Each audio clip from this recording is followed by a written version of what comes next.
우리가 이제 제척기간 소멸시효를 좀 보셔야 되는데 우리 지금 보신 내용이 납세의무 소멸 사유를 보고 있습니다. 납세의무는 성립되고 확정되고 소멸된다. 그 안에서 이제 소멸되는 사유 중에 두 가지가 좀 중요한데 일단 제척기간 자체가 이제 작년에 다양하게 특례까지 포함해서 출제가 됐어요. 그래서 그 제척 기간은 기본적으로 어떤 건지 알아야 되니까 기본 내용은 하되 구체적인 얘기는 그냥 생략을 해버리는 게 맞지 않을까, 그렇죠? 뭐 상기세 포탈, 뭐 그다음에 기타 특례 이런 것들 지문을 5가지 만들어서 출제가 됐기 때문에 근데 일단 제척 기간이 뭔지는 알아야죠. 그래도 그리고 뒤쪽 가시면 제척 기간이 또 연동해서 다른 주제에도 물어볼 수는 있습니다. 경정 청구라든가 이런 거에도 일단 납세의무가 소멸되는 사유는 어제 납부 또는 충당, 그다음에 부가 취소 이렇게 있었죠. 부가 철회와 개손 취업은 아니다. 성립은 하자가 없었기 때문에 뭐 이런 얘기 했었는데 그 외에 제척 기간 만료와 소멸시 완성이라는 두 가지가 있어요. 그러면 제척 기간과 소멸시효의 개념을 잡아야 되는데 그때 이제 부가권과 징수권이라는 얘기를 하는 거니까 그 얘기를 한번 잡아보겠다는 거예요. 부가권과 징수권이에요. 납세의무는 성립을 해요. 성립은 우리가 추상적 성립이라고 그랬죠. 이때 성립. 그럼 성립한 납세의무가 이제 확정이 돼야 될 텐데 이때 확정시키는 과정. 요게 이제 부가권이라고 했죠. 그래서 우리 국세 부가에 관련해서 국세 부가 원칙이라고 하는 걸 봤잖아요. 부가 원칙.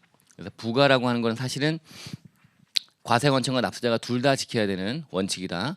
세법 적용 원칙은 과세관청만 지키면 된다 이렇게 얘기했는데 부가권 얘기를 했습니다. 부가권. 그러니까 성립한 납세의무에 대해서 부과할 수 있는 권리가 이때 생겨서 부과가 되면 확정이 되는 거지 이제. 그리고 확정되고 나면 돈 달라고 할 수 있죠. 이제 징수권이라는 게 생긴다라고 해요. 징수권. 부가권을 행사한다는 거는 어떤 게 있느냐? 확정을 시키는 권한이니까요. 확정시킨다는 거는 최초로 확정시키는 게 결정이라고 그래요. 결정. 최초 확정이죠. 결정. 근데 잘못된 것 같아요. 그럼 다시 고쳐야죠. 경정. 결정, 경정. 자, 결정과 경정 딱 그러면 표현은 일단 과세관청 쪽에 포커스가 맞춰진 표현이에요. 그죠? 결정. 경정이란 것도 납세자가 스스로 경정하지 못합니다. 그러니까 경정 청구를 통해서 경정해 주세요 라고 경정하는 거죠. 그죠? 어쨌든 결정, 경정. 근데 경정하는데 감액 경정이겠죠. 일반적으로 징액 경정도 있고 과세관청은. 근데 어쨌든 감액이 되는데 아예 없게 만드는 거예요. 이게 부가취소라고 하는 거죠. 이제 결정, 경정, 부가취소. 이 부가권이라고 하는 거는 일단 늘린다는 느낌이 좀 갔는데 줄어드는 것도 부가권이구나. 징액도 감액도 둘 다 부가권이 되는 거예요. 그러니까 금액을 변동시키는 권한이에요. 금액을 늘리거나 줄이거나 이렇게. 그다음 징수권이라고 하는 거는 징수권은 행사하는 게 어떤 경우가 있을까요? 돈 달라고 하는 거예요. 우리 국진법이죠, 뭐 고지 또는 독촉, 그죠? 또는 압류 이런 거죠. 세금 내세요 고지서 띄우고 안 내면 독촉장 띄우고 안 내면 압류 걸고 이렇게 하는 과정이 다 돈 받아내는 징수권 행사의 어떤 과정이다라고 보시면 돼요. 이런 것들이 이제 부가권, 징수권 이렇게 부르는데 성격이 있어요. 부가권은 이 부가권이라고 하는 거는 일방행위예요. 쌍방위가 아니고 그래서 일방이 결정을 하는 거죠. 일방이 의사표시, 일방 의사표시, 일방 의사표시로 이제 법률관계가 조세 법률관계가 이게 형성된다. 형성. 그래서 이걸 형성권이라고 불러요.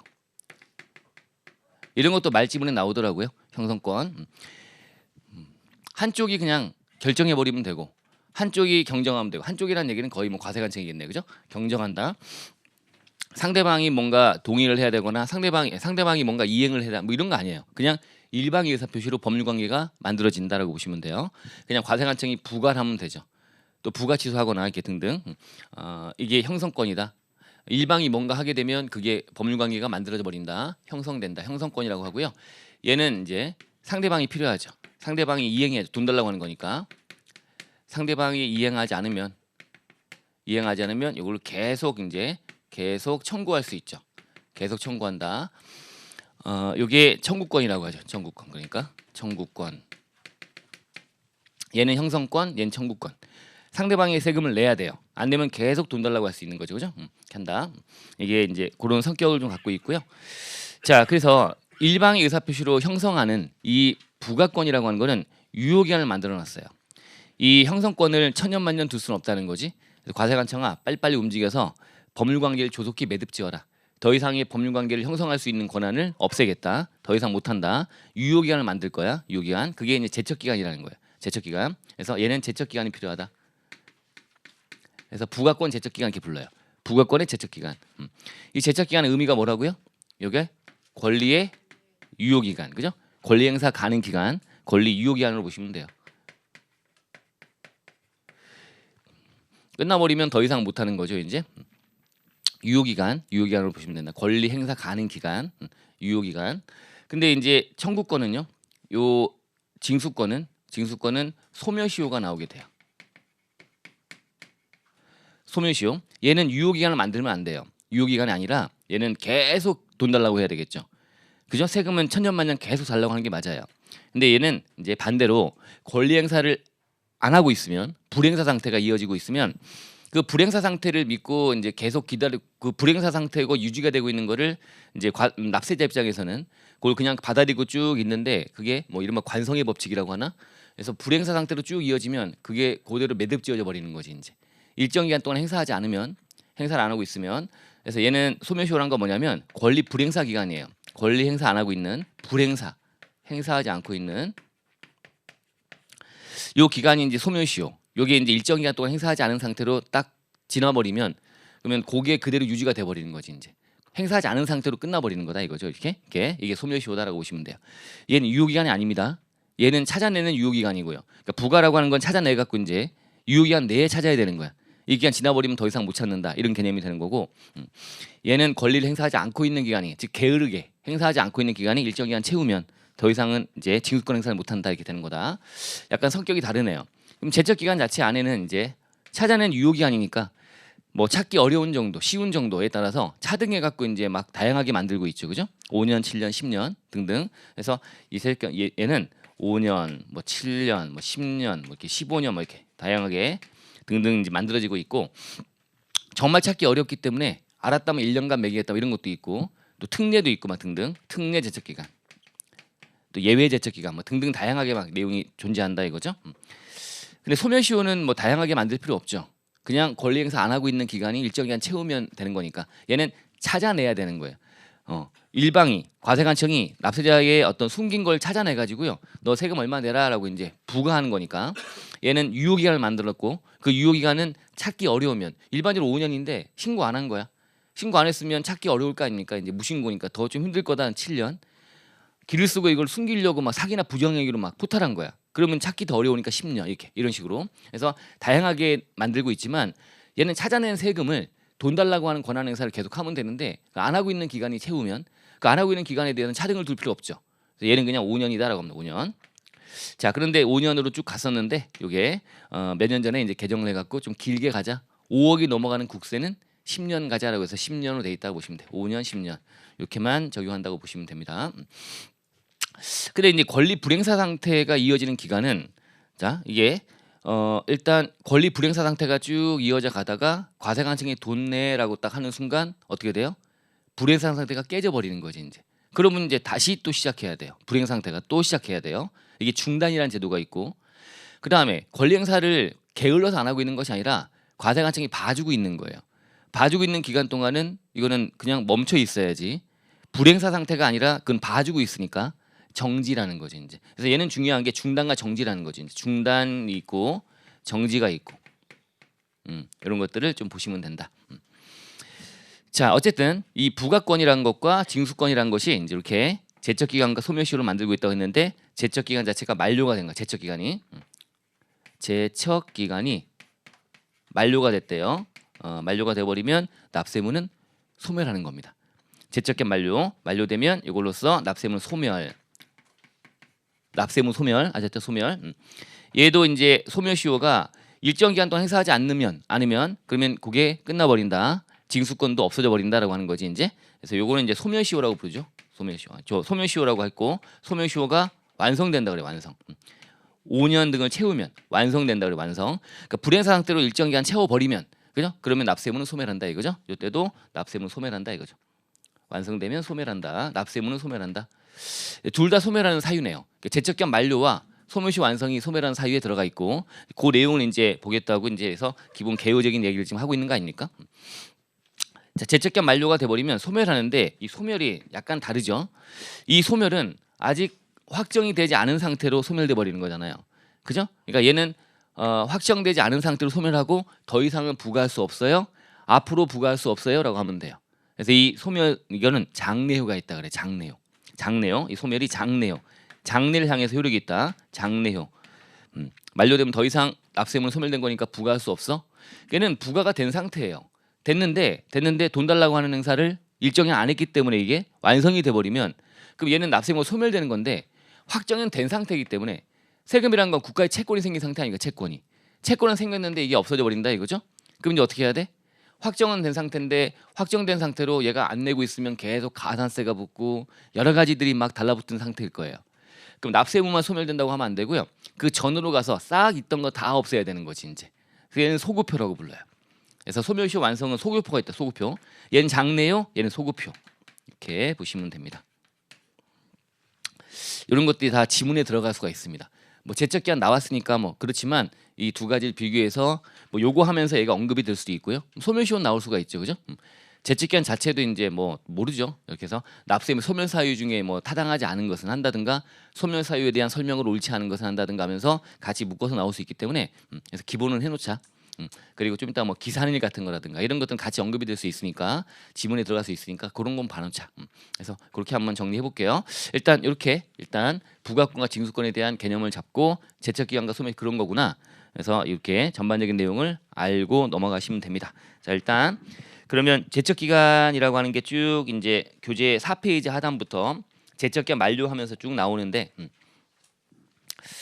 자 제척기간 요 앞에 내용 갖고 잠깐 해볼까요?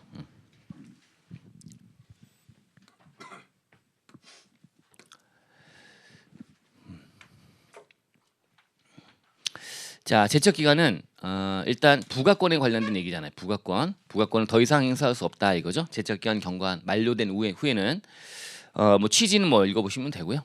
이런 건 지금 할 게 아니고 자 그리고 원칙적 제척기간이다라고 나오고 그 다음에 예외가 나오고 특례가 나오고 막 그래요. 기본 아까 뭐 제척기간은 다양하게 있다. 찾아내기 어려운 정도에 따라서 이제 볼게요. 기본은 자 일반적으로 제척기간 그러면은 일반 국세와 상등세를 좀 달리 취급합니다. 상등세는 찾기가 더 어려울 거예요. 그죠? 그래서 찾기 어려운데 과세관청이 정부부가 세목이니까 찾아내야 돼 힘드니까 신고 의무를 부여하고 있는 거 아닙니까? 그리고 숙제 검사하겠다는 거잖아요. 그죠? 자 그래서 달리 취급한다. 일단 기본적으로 일반적인 제척 기간은 일반 국세들은 5년이에요. 5년 출발하자 일반적으로는. 근데 신고 안 했답니다. 무신고는 7년이다 정도. 그 다음에 부정행위로 국세를 포탈하거나 환급받거나 공제받았대요. 사기나 부정행위로 국세를 포탈하거나 환급받아 먹었거나 아니면 공제를 부당하게 받았거나 이런 거가 있으면 이거는 찾기 더 어렵겠네. 10년 아셨죠? 5년, 7년, 10년이다라고 보시면 돼요. 세 가지. 자, 근데 역외거래가 되면 역외거래가 되면 더 찾기 어렵겠지. 그렇지 않겠습니까? 역외거래가 뭔지는 어제 말씀을 드렸고, 그죠? 국제거래 플러스 알파, 그죠? 그래서 어쨌든 외국에서 있었던 어떤 그런 것들은 찾기 더 어려울 거야. 그래서 역외거래는 출발 자체가 7년이고요, 무신고시가 10년이고요, 사기나 부정행위는 15년, 7년, 10년, 15년.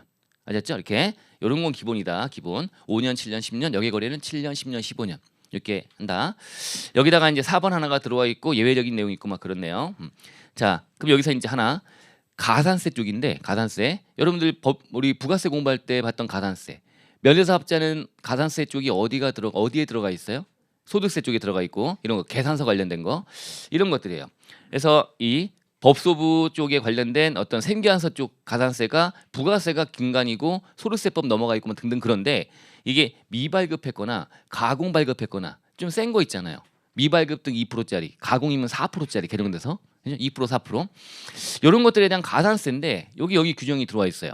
이 가산세는 얘가 몇 년 해야 돼? 가산세는 일단 사기나 부정행위로 국세를 포탈한 겁니까? 얘가 사기나 부정행위예요. 이게 가공으로 발급하고 막 그러면 왠지 부정행위잖아요. 가공 자료상. 그럼 이건 부정행위니까 이것도 10년으로 가야지라고 했는데 예전에 이게 다 판례에서 깨지고 해서 규정을 넣고 막 그런 거거든요. 문헌주의 규정이 없다 이런 거죠. 이제 규정상 보니까 얘가 거래 없이 자료를 발급한 거예요. 세금계산서를.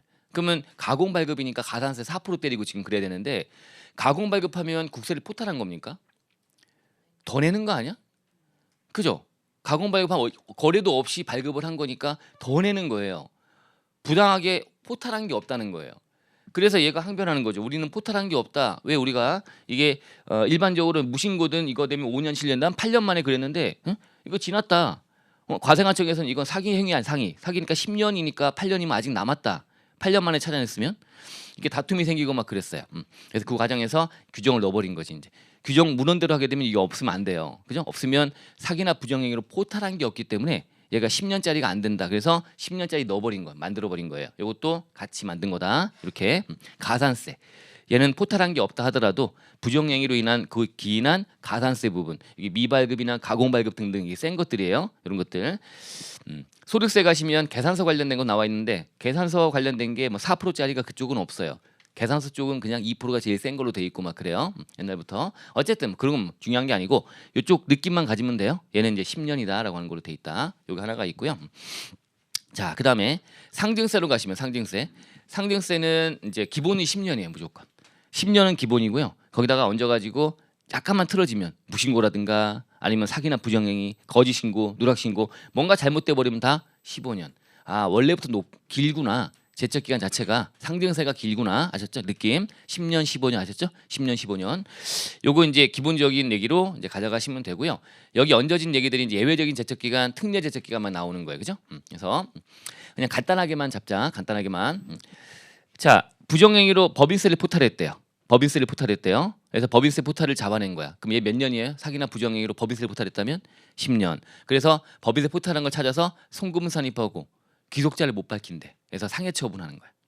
그럼 귀속자가 밝혀진대. 또 상해 처분, 배당 처분하는 거예요.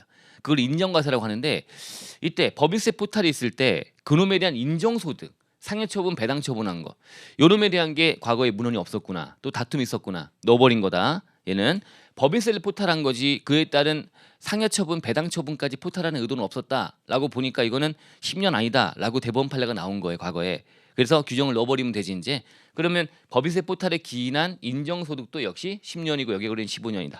이렇게 만든 거예요. 느낌. 인정소득도 같이 간다. 이렇게.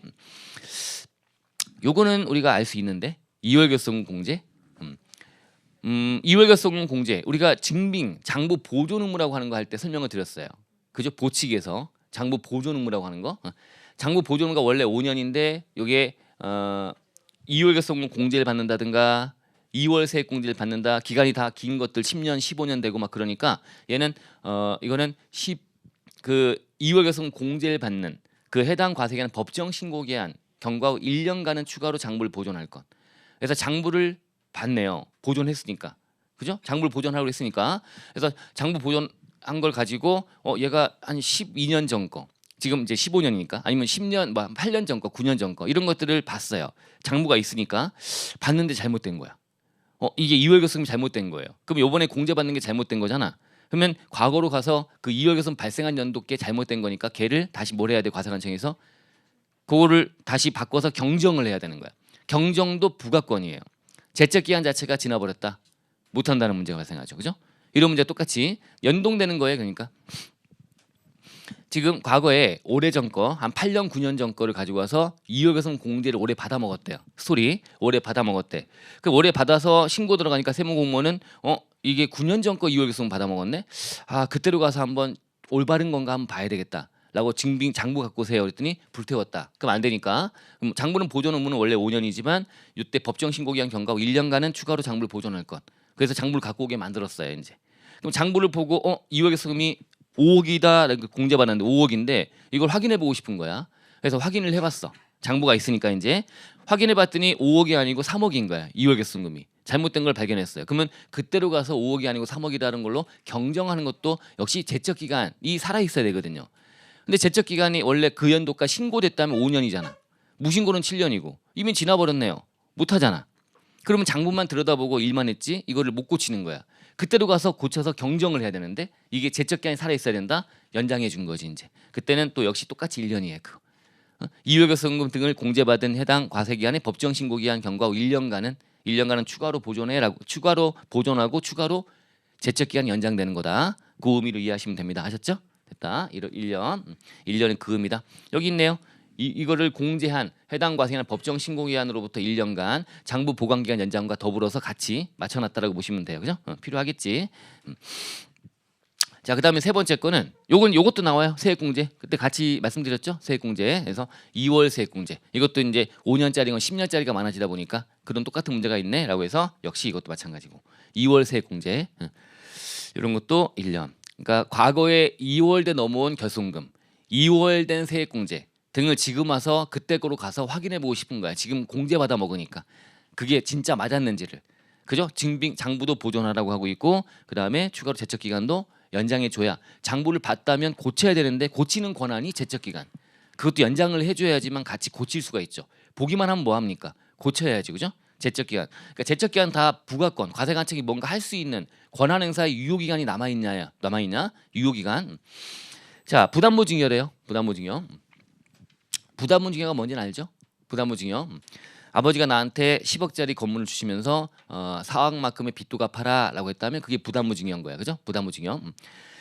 자, 그럼 부담보증여는 항상 양도소득세와 증여세가 맞물리는 문제가 발생합니다. 그렇지 않습니까? 그죠?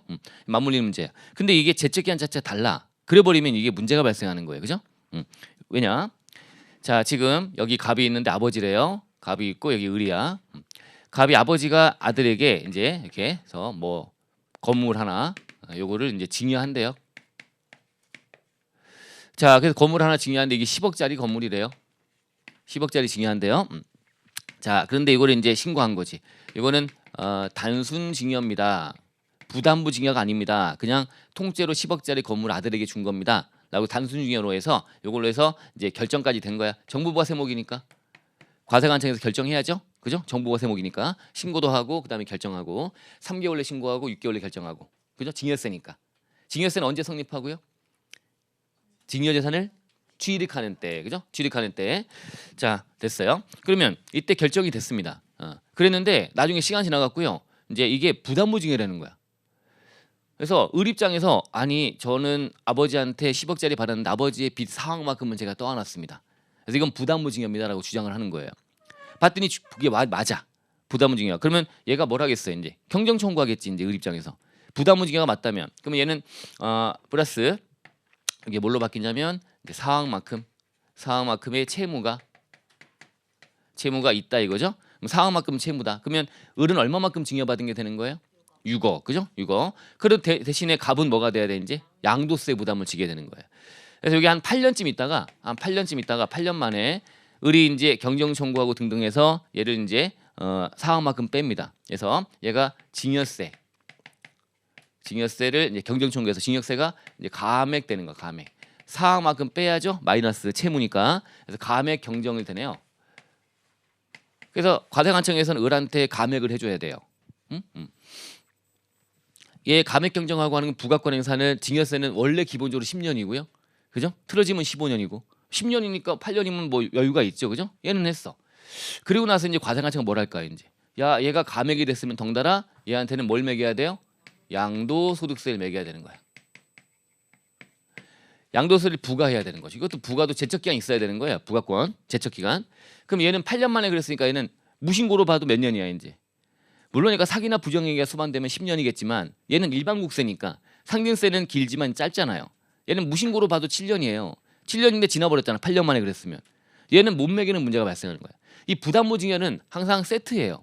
얘는 증여세, 얘는 양도세가 세트로 움직이는 건데 제척기한 자체가 얘는 길고 얘는 짧다 보니까 이런 문제가 중간에 발생할 수 있는 거예요. 그럼 과세관청은 답답하겠죠. 얘만 줄여주고 얘는 이제 못 매긴다 이거죠. 못 매긴다. 그럼 얘가 아기를 품고 얘가 한참 지나갖고 여기 딱 해서 7년 딱 지나자마자 해서 이건 부담부 증여인데요라고 해갖고 이렇게 되고 매기려고 할 때 못 매긴다 이런 문제가 발생하는 거야. 그럼 안 되니까 그럼 맞춰야죠 이제. 긴 쪽에 맞춰요, 짧은 쪽에 맞춰요. 긴 쪽에 맞추면 되겠죠. 그래서 증여세 쪽에 상징세 쪽에 제척기한에 따른다 이거죠. 양도세에 대한 제척 기간은 요걸로 적용한다는 거지. 그래서 얘가 감액이 되면 얘는 부과할 수 있게끔 같이 연동되게 만들어 버리는 거예요. 그죠? 이렇게 한다. 이런 느낌 가지면 돼요. 부담부증여가 뭔지는 알겠죠? 알겠죠? 이거 좀 이따가 뭐 뒤에 가산세 같은 거 할 때도 부담부증여 얘기 나오고 하니까 그래서 그거였죠라고 얘기할 거예요. 그래서 일단 자 그러면 들어가 보시면 부담부증여로 증여세와 양도소득세 과세가 되는 경우에 이때는 양도세를 증여세 제적기간 적용한다 돼 있죠? 이거 바꿔서 막 해서 말장난치고 막 그런 거예요.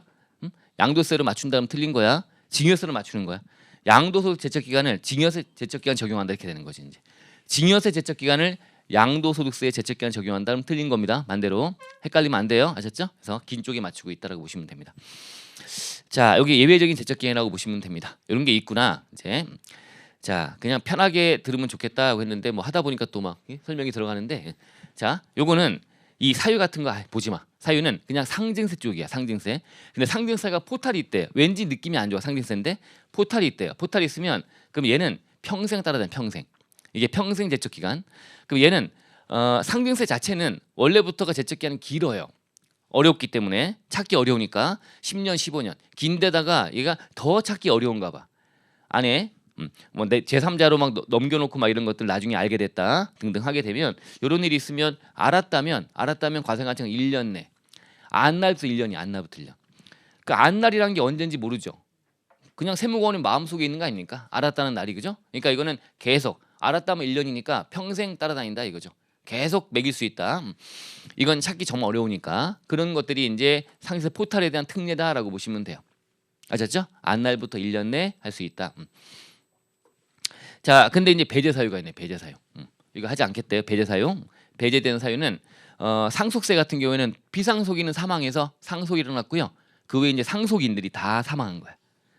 그죠? 그래서 상속인이 다 사망했거나 증여세는 증여한 자와 증여받은 수증자 준 쪽과 받은 쪽이 둘 다 사망했거나 사망해 버리면 그러면 매기 안 한다는 얘기지.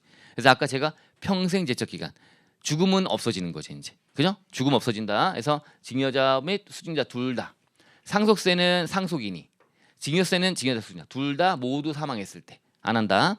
그리고 금액이 50억 이하면 여러 가지 사유가 있는데 요 합계야. 합계가 50억 원 이하일 때는 안 한다라고 되어 있습니다. 30억으로 해갖고 안 한다 뭐 이렇게 하면서 이제 작년 문제가 출제가 되고 작년 문제가 나왔는데 왜 하고 있죠? 어쨌든 작년에 이런 게 물어봤습니다. 요것도 하나의 지문에 요거하고 밑에 내용들 막 이런 것들.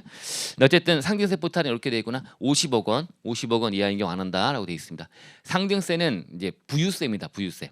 그래서 애지간히 금액이 큰 것들 갖고 하는 거기 때문에 단위가 크네요. 50억 원 이하일 때는 안 한다. 아셨죠? 평생 따라다니면 안 한다. 모두 사망했거나 또는 50억 원 이하일 때 재산가 합계가 50억 원 이하일 때 안 한다라고 되어 있습니다. 이런 것들이 있네요. 이런 게 쭉 해서 있다. 나중에는 뭐 2차 때는 외워야 되는 거고요. 됐죠? 넘어가자. 그다음에 이제 또 특례 제척 기간. 자, 우리가 제척 기간 아까 5년, 7년, 10년. 역외거래는 7년, 10년, 15년. 상증세는 10년. 근데 역외거래 틀어져 버리면 15년, 10년, 15년. 거기다 예외적인 게 있다. 뭐 1년짜리도 있고 뭐 등등 여러 가지가 있다. 예외적인 게 우리 가산세 막. 가산세 이런 거 미발급 뭐 가공발급 이런 것들에 대한 2% 4%짜리 막 센 것들 이런 것들은 다 이거는 같이 부정행위로 봐서 10년이다 막 이런 게 있었다. 뭐 그런 것도 좀 들어봤고 상증세 포탈은 알았다면 1년 내 이런 게 있다. 그 외에 나머지들이에요. 나머지들 안에서 이제 조대 쟁송이란 게 있는 쟁송 이런 것들 등에 대한 특례적 기간. 쟁송의 내용들이 쭉 있습니다. 쟁송의 내용들이.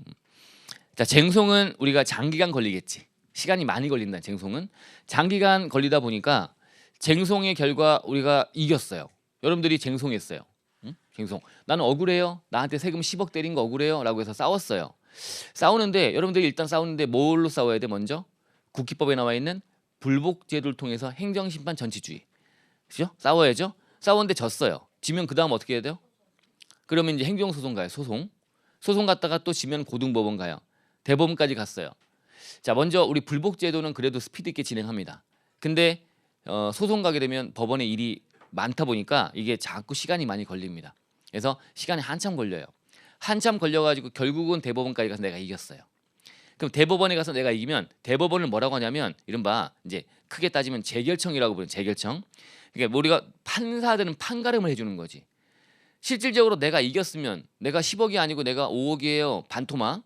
5억만큼을 줄여 먹었어요. 그럼 대법원에서 그래 네 말이 맞다. 5억만큼 감액하는 게 맞다라고 마지막 최종 결정이 떨어진 거예요. 그럼 판결이 딱 떨어진 거예요. 판결이. 그럼 판결대로 이제 뭘 해줘야 돼? 누가 움직여야 돼 이제? 판결됐으면? 그죠? 처분청, 과세관청이 움직여야죠. 판사가 한다고 자동으로 되는 건 아닙니다. 판사가 딱 결정을 내려주면 그럼 그에 따라 후속적인 과세관청의 처분이 따라야 되는 거야. 과세관청에서 감액 경정을 해줘야 되는 거예요. 그죠? 그래서 딱 봤더니 시간이 너무 끌다 보니까 이게 제척기간 만료가 돼버린 거야. 유효기한이 끝나버린 거지. 제척기간은 증액도 되고 감액도 되고 어쨌든 금액을 늘리거나 줄이거나가 다 제척기간이에요. 근데 지금 만료가 돼버렸네? 이제 할 수 있어 없어? 과세관청이 못하는 거예요. 그냥 박수만 쳐주는 거죠. 수고하셨다고. 진짜로 그렇게 되는 거잖아요. 그죠? 이러면 안 되죠. 내가 싸운 이유가 뭐야? 내 세금 5억만큼 돌려받으려고. 그거를 과세관청이 해줘야 되는데 그걸 못 해준다는 거예요. 해주고 싶지만 그거 못한대. 법적으로 안 된대. 이래버리면 안 되잖아요. 그죠? 그래서 판결이 떨어지면 그때부터 1년간은 필요한 처분할 수 있다. 누가 할 수 있다? 과세관청이. 이렇게 길을 열어준 거란 말이야. 이게 쟁송에 대한 거야. 아셨죠? 쟁송. 그래서 쟁송에 대한 거. 자, 개념은 지금 얘기했지만 이건 나중에는 상당히 중요하겠죠. 2차로 가도 우리가 뭐 1.5차 성격이니까. 그죠? 그래서 제척기한 안에도 가장 중요한 거니까 이건 해보자. 자, 내가 이제 과세관청에서 부가처분이 있네요. 너 10억 내라고 부가한 거야 과세관청에. 이거 나 억울해요라고 이제 뭐예요? 불복 들어가죠 이제. 불복이나 쟁송 같은 거. 이건 보통 장기간 끄는 경향이 있고요. 장기간 뭐 장기간 끌지 않더라도요. 과세관청의 부가가 제척기간 내에 하면 되는 거니까 거의 제척기간 다 돼 갖고도 부과할 수 있잖아요. 제척기간 한 달밖에 안 남았는데 부과할 수 있죠, 그죠? 그래 버리니까 이게 억울해요 싸우고 하는 과정이 돼 버리면 자연스럽게 한 달밖에 안 남은 제척기간이 만료가 돼 버릴 거예요. 그죠? 어쨌든 싸웠어요. 이게 쭉 싸웠는데 이제 과세관청이 부가처분이 억울해요 싸웠고 장기간 끌다 보니까 이제 어쨌든 이때 결정이 판결이 떨어진 판결. 이때 판결이 확정된 거야. 근데 판결의 결과 내가 이긴 거야. 내 주장이 받아준 걸 뭐라고 불러요? 인용됐어요. 주장을 받아주지 않는 거는 각하나 기각이라고 해요. 각하기각. 이 각하기각은 굳이 과세관청이 할 게 없습니다. 각하하거나 기각했다면. 그럼 이거는 굳이 뭐 이 내용을 적용할 필요 없어요. 각하기각은 아니다. 그래서 이게 인용 말고 이제 각하가 되거나 기각되거나 각하 이거는 야 너 요건 아예 만족 못한 거니까 가. 넌 싸우지도 못해. 내용도 안 볼 거야 각하.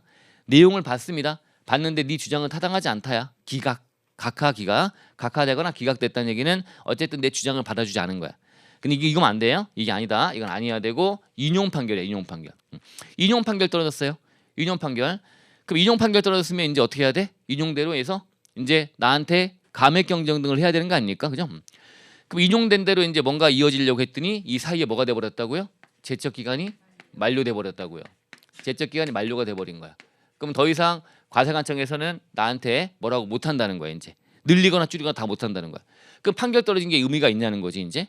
그 인용 판결된 대로 이제 뭘 해줘야 돼요? 후속적인 처분을 우리 처분청에서 해줘야 되는 거예요. 과세관청에서 나한테 이 부가처분한 처분청에서 이걸 다시 아니에요, 없어요, 아니면 5억이에요, 3억이에요, 감액됐어요, 이런 것들을 이제 해줘야 될 거 아닙니까, 그죠? 그래서 인용 판결 떨어지면 이때부터 이제 길을 열어준 거다. 몇 년? 1년, 그죠? 판결 확정일부터 1년간 이제 필요한 처분할 수 있다는 거지. 요게 가능하다는 겁니다. 필요한 처분이 가능하다. 인용 판결일 때 인용 판결에 대해서 필요한 처분할 수 있다. 이렇게 하는 거다. 요 기본적인 내용입니다. 자, 근데 이때 필요한 처분이 뭐냐? 요 부분에 대한 것이 이제 자꾸 이제 개정되고 규정이 들어오는 거예요, 이제. 자, 그럼 일단 필요한 처분은 가장 협소하게 옛날부터 협소하게 인용 판결되면 그 판결에 따른 후속적인 처분만 얘기한다. 요거는 필요한 처분은 인용 판결의 결과에 따른 후속적인 처분만. 요것만 얘기한다는 거예요. 그래서 만약에 새로운 처분하면 되는데 새롭게 제적 기한 어떻게 됐어? 만료가 됐죠. 이 납세무는 소멸된 상태예요. 근데 인용 판결 떨어진 거에 대해서 후속적으로 과세관청이 하는 게 필요했기 때문에 요놈의 결과에 따른 내용만 과세관청이 잠깐 열어줄 테니까 그 1년 동안만 해. 과세관청아 너 해. 라고 하는 그런 의미예요. 근데 과세관청이 얘가 싸우는 도중에 막 이가 갈리는 거지. 이놈들이 막 해서 기분이 엄청 나쁜 거야. 그래서 요게 제척기간 연장됐다고 1년 동안 그러면 새롭게 막 이 연도에 막 얘 갑에 대한 부가처분은 막 다른 거 때리는 거야. 그럼 돼 안 돼? 그건 안 되는 거예요. 그거 하라는 게 아니야. 요 놈에 대해서 이런 취지 때문에 이게 장기간 끌다 보니까 인용 판결 떨어진 다음에 그 전에 제척기간 만료가 돼 버리면 못 하니까 그 열어준 거다. 그래서 새로운 처분할 수 있다 없다? 못 한다는 거예요. 새로운 처분할 수 없어요. 그다음에 제3자는요. 제3자에 대해서는 이게 지금 갑한테 부가처분한 거고요. 이 갑이 억울해요라고 지금 하고 있어요. 근데 갑이 결국은 네 말이 맞다가 된 거야. 갑한테 네 말이 맞네라고 했어요. 그래서 갑한테는 이제 뭐가 되냐면 갑은 없던 게 됩니다. 없던 게 됩니다. 만약에 근데 이게 봤더니 뭔 내용을 주장했냐면 갑이 저는 명의대여자입니다. 저는 을이 사실은 이 사업을 한 자인데 자기는 이름만 빌려준 겁니다. 그래서 저한테 뭔가 날라고 하면 을이 냈었는데 을이 지금 안 내고 연락두절이다. 응? 나 아니다. 을이다. 라고 해서 나는 명의대여입니다. 라고 주장을 했어요. 확인해봤더니 맞아요. 그러면 과세관청에서 그래 넌 명의대여자니까 넌 아니구나. 라고 해서 명의대여에 대한 여러 가지 뭐 다른 해서 뭐 과태료라든가 이런 건 매기겠지만 이 세금은 얘 세금은 아니니까. 그래서 너 그래? 그러면 전액 이건 부가치소 없던 거다. 너 아니고 이제 을 찾아야지. 을한테 이제 매기게 됐대. 을한테 숨어 있는 을한테. 그랬더니 과거에 제3자에 대한 거 할 수 있다 없다? 제3자 못 한다는 거야. 그래서 판결 떨어지면 1년간 필요한 처분할 수 있다고 하는데 필요한 처분은 갑의 부가처분을 취소하는 처분은 가능하지만 숨어있는 을이다라고 찾아내서 을한테 매기는 거는 봤더니 을한테는 제척기간 만료가 돼버리면 못한다는 거예요. 이런 어이없는. 갑한테는 부가 취소하고 을한테는 못 매긴다는 거야. 이게 아까 봤던 부담부징이나 이런 거랑 마찬가지지. 과세관청 입장에서 손해보는 장사가 돼버리는 거예요. 이러면 안 된다는 거지 이제. 그래서 연장해서 뭐 만들어줄게 이게 막 생기고 막 그런 거야. 원래대로 한다면 다시 써보면 새로운 처분 안 돼. 그 다음에 제3자 안 돼요. 제3자에는 미치지 못한대. 제3자 그냥 당사자인 갑한테만 지금 부가 취소하거나 하는 것만 하지 이거에 대한 숨어있는 제3자는 못한다. 그 다음에 다른 세목은 못한다는 거야. 되게 협소하죠. 다른 세목 못한대. 야 이게 법인세인데 소득세 이런 게 못 매긴다는 거야. 연동돼 있는데도 불구하고 법인세가 줄고 소득세다. 이건 법인세 아니에요. 소득세네. 예를 들면 이거는 뭐 다른 세금이네. 이렇게 해서 다른 세금으로 매기려고 했더니 그건 안 된다는 거야. 그 다음에 다른 과세기간이래요. 같은 세목인데 다른 과세기간이래. 이것도 안 된다 이거죠. 되게 협소하게 굴었어요. 그냥 이거에 따른 필요한 처분은 후속적인 처분. 얘가 하라는 대로 가백 경정되면 그놈만 가능하지 제3자도 못해 다른 과세기간도 못해 당사자는 같지만 제3자 아니고 같은 당사자 갑에 대한 다른 과세기간 다른 세목도 못해 이렇게 해서 되게 협소하게 굴었어요. 그랬다가 자꾸 개정되고 들어온 거야.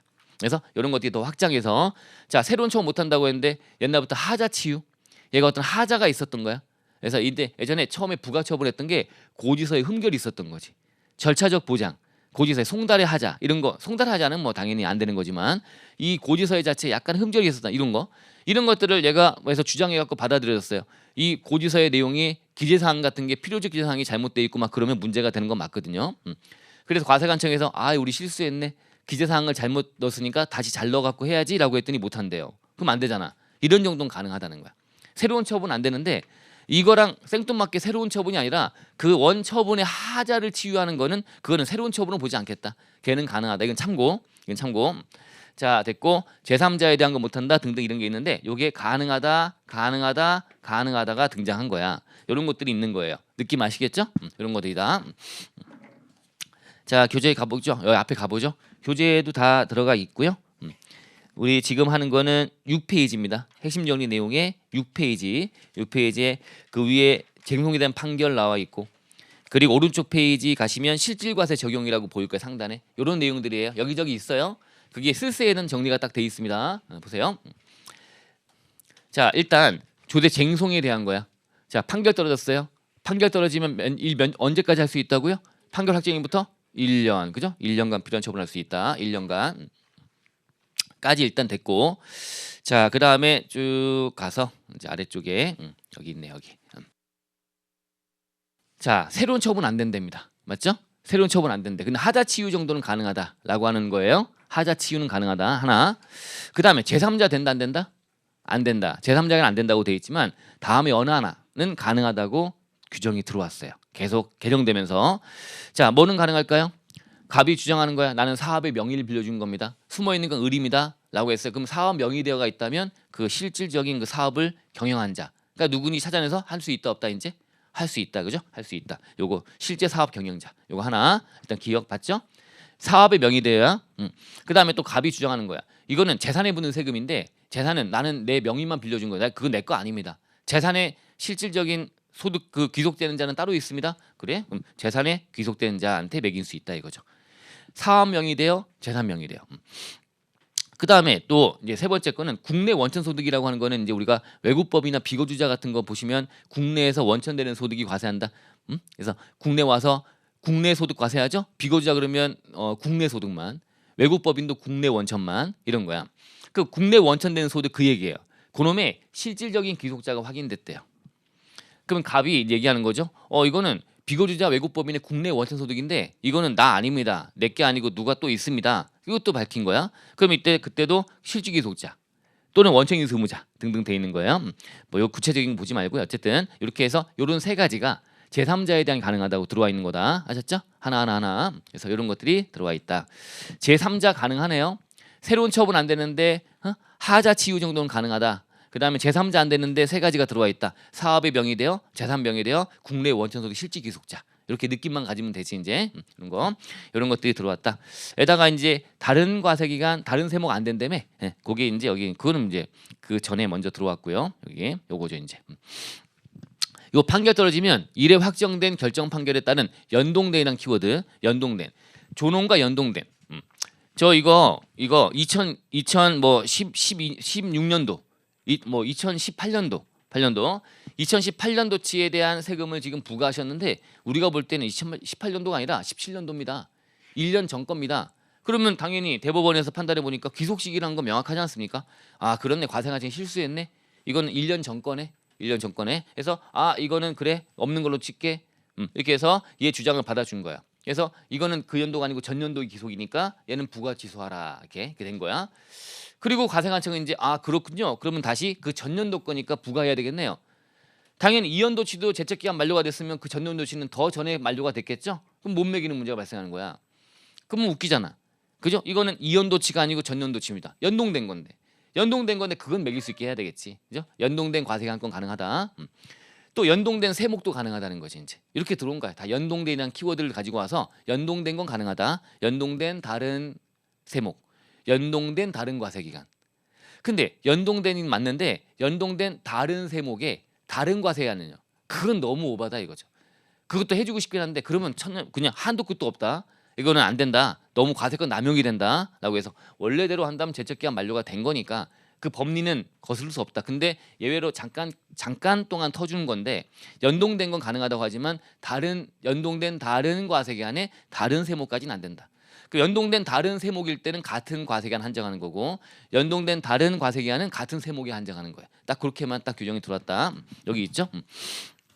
연동된 다른 과세기간 가능해. 근데 같은 세목 한정. 연동된 다른 세목 가능해. 근데 같은 과세기간 한정한다. 그러면 연동된 다른 세목에 다른 과세기간은 그건 안 되는 거야. 그죠? 안 되는 거야. 얘도 가능하게 들어왔네요. 그래서 이것저것 들어왔네요. 원래 저 법리 안 된다. 새로운 처분 안 된다. 제3자 안 된다. 다른 등등 안 된다 그랬는데 되는 게 다 계속 들어와서 좀 합리적으로 개선되고 있는 거다라고 보시면 돼요. 아셨죠? 된다. 이렇게 보시면 된다. 이거 말고는 여러 가지가 있죠. 이제 자 조세쟁송 외의 소송이래요. 다 이제 1년 기억하면 돼요. 조세쟁송 말고 다른 쟁송이래요. 뭐냐? 이것도 지금 이 세금이 억울해요라고 싸우는 게 아니라 이 세금에 근간되는 어떤 양도금은 양도가 맞니 안 맞니? 어떤 세금의 근거가 되었던 어떤 행위나 이런 거에 대한 소송이에요. 그 소송도 역시 장기간 끌게 되면 그 소송의 결과 결국은 양도했는데 양도 없는 걸로 돌리자라고 해서 막 싸워서 결국은 양도가 없는 게 돼버렸어요. 양도가 없는 게 돼버렸으면 양도세 냈는데 세금을 돌려받아야 되겠죠? 양도가 없는 거니까. 이렇게 해서 하려고 했더니 역시 제척기간 만료가 돼버렸대. 그럼 또 못하는 문제가 발생하니까 그러면 왜 싸운 거야? 왜 양도가 맞네 안 맞네 싸우는 거야, 그죠? 양도가 없는 게 돼버렸으면 세금을 안 내는 게 맞기 때문에 그럼 다시 그러니까 이게 조세에 관한 쟁송이 아닌 다른 소송에 대한 결과물도 여기다가 반영해 준 게 맞지 않냐 이거죠? 그래서 걔도 역시 1년간 할 수 있다고 돼 있는 겁니다. 그 다음에 이거는 이제 과세관청 쪽의 포커스인데 형사소송 이런 거야. 우리 뇌물 받으면 무슨 소득이지? 기타 소득이지, 그죠? 뇌물 받으면 기타 소득. 그 뇌물이 맞네 안 맞네라고 하는 걸 다투게 된 거예요, 막. 근데 결과적으로 뇌물이 맞대라고 판결 떨어진 거예요. 그럼 뇌물은 기타 소득이니까 세금 매겨야 되는데 제척 기간 만료가 돼버린 상태야. 그러면 안 되죠, 그죠? 그래서 역시 할 수 있다, 똑같이. 1년간 할 수 있다. 형사소송 등의 판결 확정이 돼서 인정 기타소득이라든가 뭐 여러 개 기타소득 등이 발생한 거다 이거죠. 그러면 이때도 1년간 과세관청을 할 수 있습니다. 그 다음에 조세 조약에 부합하지 않는 관련 조치가 있으면 안날부터 3년 뭐 이렇게 상호합의 복잡한데 상호합의라고 하는 게 있죠. 그래서 조세 조약이 이제 나라마다 맺은 조약이 그래서 이거에 대한 약간 애매하고 막 그러니까 상호합의 해주세요라고 하는 거예요. 그럼 상호합의가 되면 그 내용을 반영해 다시 해야 될 텐데 이미 제치가 만료가 돼버렸네. 그 문제가 발생하니까. 그래서 상호합의 절차가 딱 끝나면 1년간 이것도 1년 이내 똑같이 상호합의 절차 종료일. 근데 뭐 내용이 조세 조약에 맞지 않는 관련 조치가 있음을 안날부터 3년 이내에 상호합의가 있는 경우다라고 돼 있네요. 이렇게. 자, 뭐 그렇고요. 글로벌 최저한세 이런 게 있어요. 여기 나와 요거 지문에 나왔죠. 이제 하다 보니까 뭐 그렇긴 한데 어쨌든 또 내용은 어떻게 대충 이런 것들 느낌은 같자는 겁니다. 그죠? 가짜. 글로벌 최저한세는 뭐예요? 최저한세가 뭔지는 알잖아요. 글로벌 최저한세. 글로벌적으로 이것도 역시 이제 외국에다가 여러 가지 이제 자회사도 만들고 등 그럴 거 아닙니까? 그럼 우리나라 입장에서는 우리나라에 많이 왔으면 좋겠어. 그러면 세율을 낮추고 싶을 거 아닙니까? 그죠? 그럼 만약에 이제 반대로 우리나라에 있는 어떤 법인이 있는데 외국에다가 이제 뭐 자회사 만들고 등등 그런단 말이에요. 그럼 외국에서는 세율을 막 낮춰. 그러다 보니까 이제 그쪽에 그러면 이거는 글로벌적으로 이제 최소한 이만큼 내는 최저한세 개념이야. 우리나라의 세율이 지금 만약에 뭐 20%인데 외국에서 막 이제 15%막 13% 낮춰갖고 막 그러면 그 나라로 막 갈 거 아닙니까, 그죠? 그럼 안 된다는 거지. 그래서 그거를 글로벌 최저한세만큼 만들어서 그만큼 깎아주거나 막 해서 세율 낮아진 것만큼은 우리나라가 걷어버리는 겁니다. 그 외국에 나가서 13%가 됐다, 우리는 20%면 7%만큼 우리가 걷어버리니까 외국 나가서 할 게 의미가 없게 만드는 거죠. 이제 뭐 이런 게 글로벌 최저한세예요. 그럼 나라마다 실효 세율 알아야 돼. 근데 그게 자꾸 변동될 거 아니야. 세율 개정되기도 하고. 그러면 그 세율이 변경되고 한 거를 이제 알았대요. 알았으면 변경이 있으면 안 날부터 1년. 변경된 날부터 1년 틀린 지문 이렇게 출제가 되고 막 그런 거죠. 이제 알았으면 1년이다. 실효세율이 바뀌었음을 알았으면 1년 내 할 수 있다라고 되어 있습니다. 이건 좀 이따가 보시면 되는 내용이고요. 두 가지는 뭐 다 살펴봐 버렸네, 그죠? 그래서 제적 기간이 이렇게 된다. 자, 이렇게 보시면 됐고요. 교재상으로는 쭉 이제 뭐 내용을 훑어보시면 되고 괜히 이제 부담을 드렸네요, 그죠? 그래서 하다 보니까 또 봐야 될 것 같다. 이제 알아놓으면 좋아.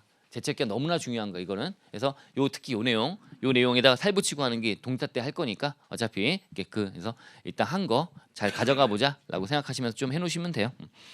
자, 그다음에 이제 7페이지 가시면 거기 제적기간 기산이 나와요. 그럼 제적기간은 이렇게 이제 된대요. 아까 5년, 7년, 10년 등등 기본적인 거에다 예외도 있고 뭐 특례도 있고 막 그렇네. 그래서 쭉 훑어보시면서 한번 체크만 몇 가지 하고 이런 것도 알아놓으면 좋고 명의대여라든가 이런 것들 그래서 그렇게 느낌 가져놓으시면 되고요. 됐어요. 그럼 제적기간 자체에 이제 기산일 나와요. 그럼 제적기간 기산일 요거는 제적기간을 물어보지 않더라도 섞어서 물어볼 때는 충분히 나올 수 있는 중요한 주제입니다. 그러면 언제부터 제적기간 시작되는 거지? 유효기간이 이런 얘기예요.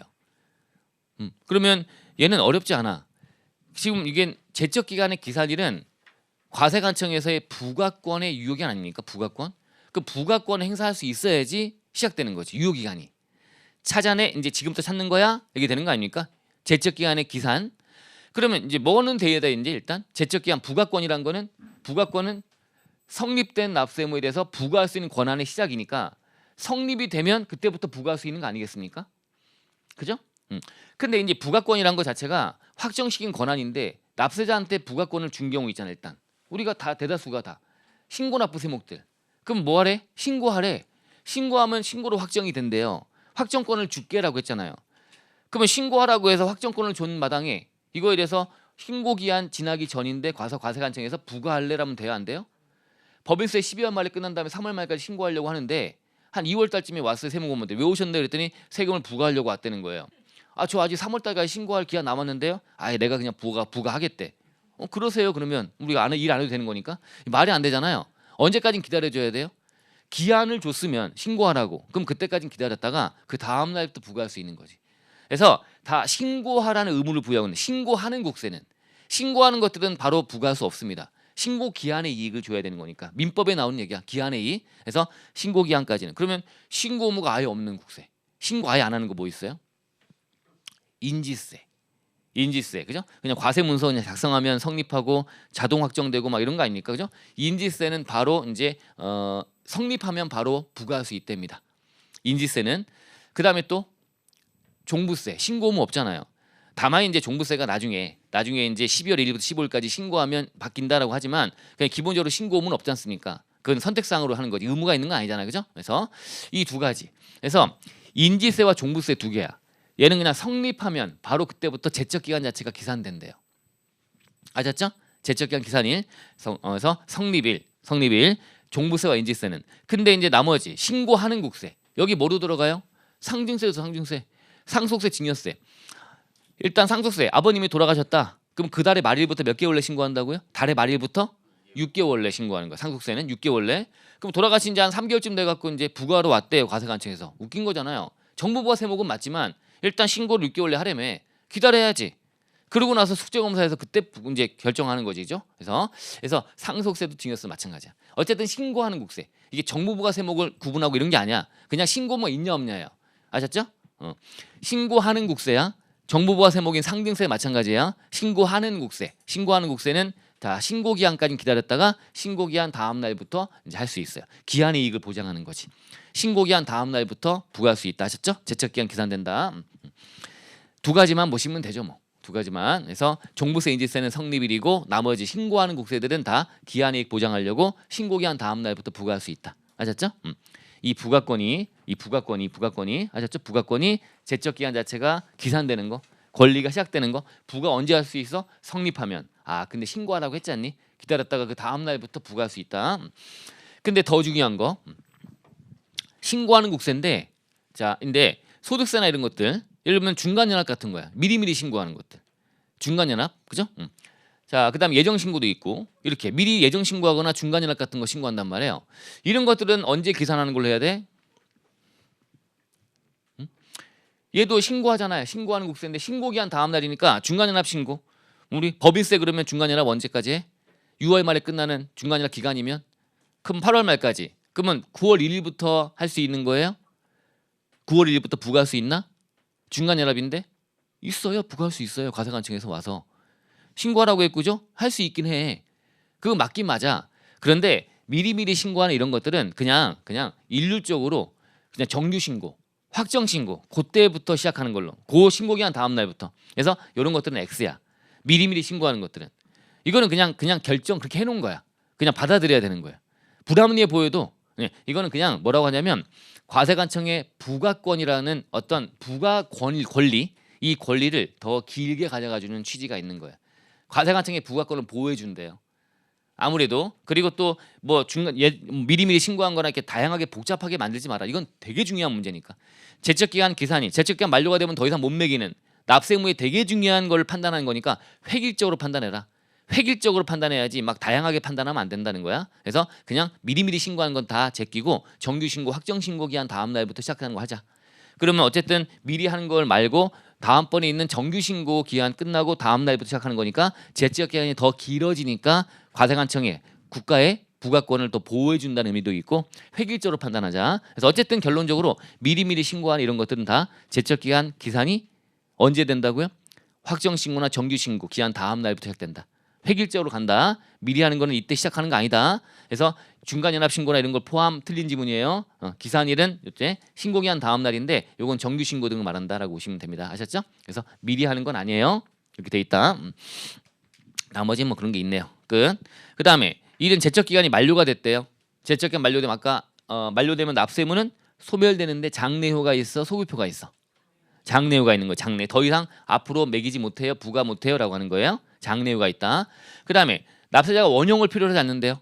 뭐냐면 납세자가 주장할 필요 없어요. 그냥 자동으로 제척기간 만료가 돼버리면 만료된 이후에 부과하려고 하면 만료됐는데요. 그럼 끝인 거야.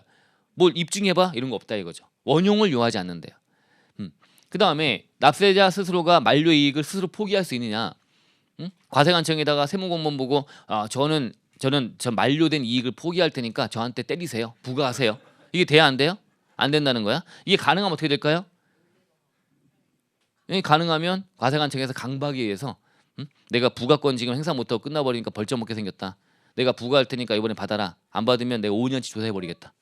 이렇게 이럴 수가 있다는 거야. 그런 걸 미연에 방지하자는 거지. 그래서 납세자가 스스로 포기할 수 없다. 권리를 그냥 보장해 주겠다. 만료 이익, 납세무 소멸되는 어떤 이익을 스스로가 포기할 수 없다. 아셨죠? 포기할 수 없다. 자, 포기할 수 있다고 해버리면 또 어떤 문제가 발생할까요? 이때도 이런 거 필요 없어. 그러면 이런 거 만료이익을 납세자스로 포기하겠대. 난 포기할 테니까 감액해 주세요. 난 포기할 테니까 이렇게 하면서 이게 주장할 거 아닙니까? 만료됐으니까 못하니까 이제 이렇게 길 열어주고 1년간 더 할 수 있어. 1년간 더 할 수 있어. 줄이는 것도 부가권이니까 나는 포기할 테니까 줄이는 거 해주세요라고 하는 걸 계속 주장할 수 있지 않습니까? 그런 문제도 있을 것 같아, 그죠? 있을 것 같아. 그래서 스스로 포기 못한다, 포기할 수 없다고 하고 있다 이렇게 보시면 돼요. 끝 됐죠, 끝 됐죠. 자, 그래서 제적 기간에 대해서 봤습니다. 자, 보는 김에 소멸시효까지 보고 쉬죠. 소멸시효까지 보고. 자, 소멸시효는 더 중요해. 제적 기간. 자, 그래서 안 했으면 1시간 벌었는데 했어요. 그래서 1시간 동안 해서 했으니까 잘 가져갈 수 있는 건 체크하시고 하시면 해놓으시면 나중에 좋다고요. 우리가 1.5차잖아. 우리가 동차도 같이 하는 노리는 그런 목적도 있다.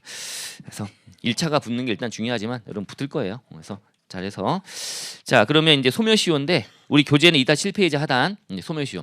아까 소멸시효는 뭐죠? 소멸시효는 권리 불행사 상태가 일정 기간 동안 채워지면 그러면 더 이상 과세관청에서는 징수를 못한다. 납세의무는 소멸된다라고 하는 거예요. 자, 그러면 소멸시효는 뭐 단순해서 그게 양이 별로 안 돼요. 그죠? 간단하게 앞에 내용 보시면 돼요.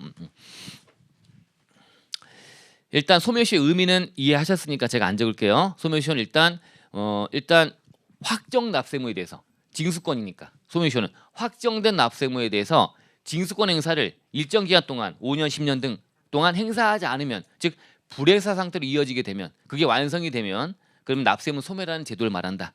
이게 소멸시효에 대한 얘기고요. 소멸시효는 몇 년이지 또 언제 시작하지 등을 보면 될 거 아닙니까? 그리고 중단되고 정리된 사유를 기억하시면 돼. 이런 걸 외우시면 되는 거. 끝나는 거예요. 그죠? 그래서 양이 별로 안 돼요. 일단 소멸시효란 걸 만들어서 완성되면 더 이상 못 매긴다라고 하니까 뭐 권리관계가 조속기 또 끝나고 법적 안정성이고 이런 건 취지야. 넘어가면 되고 시효는 몇 년? 5년. 요거 중요하겠죠? 5년이야. 5년. 소멸시효는 5년으로 하고 있어. 5년 동안 행사하지 않고 채워지면 납세의무 소멸된다. 그래서 이건 차등에 살 필요 없네라고 했는데 어느 순간 야 그래도 금액이 좀 큰 것들은 과세권 징수권에 대한 걸 보호 좀 해주자. 그래서 게으른 기간을 5년 하지 말고 더 길게 10년 해주자. 10년 해주자. 그래서 5억 이상 국세는 10년이래요. 5억 이상 국세. 그래서 이렇게 5년 나오고 5억 나오고 막 헷갈리잖아요, 그죠? 5로 기억하면 좀 좋을 것 같아, 그냥 5로. 그래서 5년인데 5억 이상 국세는 10년이구나. 근데 이때 더 중요한 거는 이때 5억 원 이상 국세는 길게 가는데 이 5억을 판단할 때 가산세는 제외한 금액으로 한답니다. 이른바 본세만 갖고 5억을 판단하는 거야. 본세는 4억 9천인데 가산세가 2천이래. 그럼 5억 천 됐네요? 5억 천 됐으면 뭐 몇 년이야? 소멸시효는? 본세는 4억 9천이고요. 가산세가 2천만 원이라고요. 합치면 5억 천이라고요. 5년이지, 그죠? 5년. 가산세는 제외한 금액을 하는 거니까 본세만 갖고 한다. 가산세 때문에 5억 넘어갔다? 그때는 아니야. 가산세를 제외하고 5억이 넘어야 돼. 5억이 넘어야 돼요. 그래서 이거 제외야 제외. 말장난, 그죠? 중요하겠죠? 이렇게. 자, 됐어요. 그 다음에 이제 이 소멸시효는 5년, 10년 등을 채우면 되는데 얘가 언제부터 시작하지? 기산일. 아까 제적기간 기산일은 인지세와 종부세라는 두 가지. 신고하지 않는 요 두 가지는 성립일이고 나머지는 신고하는 국세들은 다 신고기한 다음 날부터 시작된다. 제적기간은 이제 소멸시효는요 어렵지 않아. 그냥 납기 다음 날이야. 납기 다음 날. 그냥 외우면 돼. 공통이야. 납기 다음 날. 왜 그러겠어요? 납기 다음 날 보세요. 여기 지금 이제 신고납부 세목이야. 근데 신고했대. 한번 그림 한번 그려볼까요?